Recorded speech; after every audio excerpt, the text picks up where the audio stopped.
G'day guys, and welcome back to my wok. I'm going to make a simple taco mince today.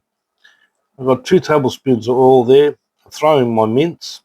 Now, just let it cook. All that you see, all that's not fat. That's water content coming out of the meat. So we need to cook that down. So I mashed it up with this little gadget thing, which is great. Meat masher, whatever you want to call it. So I'm just going to let this cook. Now I've got about half an onion there that I've chopped really fine. Now you don't want to chop it so it's like a big dice. So that's why I put the onion after the mince. Now I'll put some bell peppers, or capsicum we call them here, red and green. Same thing, finely chopped. I've added a tablespoon and a half, roughly about, of tomato paste. Now when you use tomato paste, make sure you fry it off. Now for convenience, I'm using El Paso taco mix here, spice mix. Now you can make this yourself if you want. It's not that hard. You can go online and see. I've got a chili video you can watch where I do it from scratch.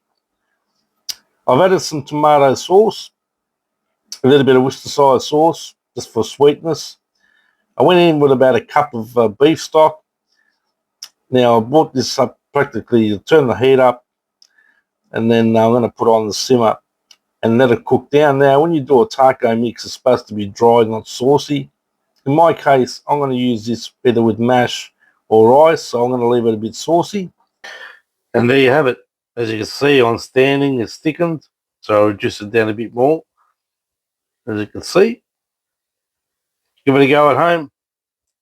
More sauces to come.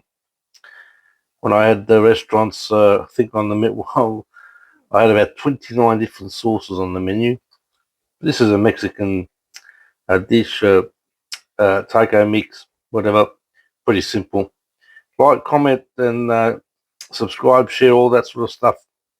And I'll see you later.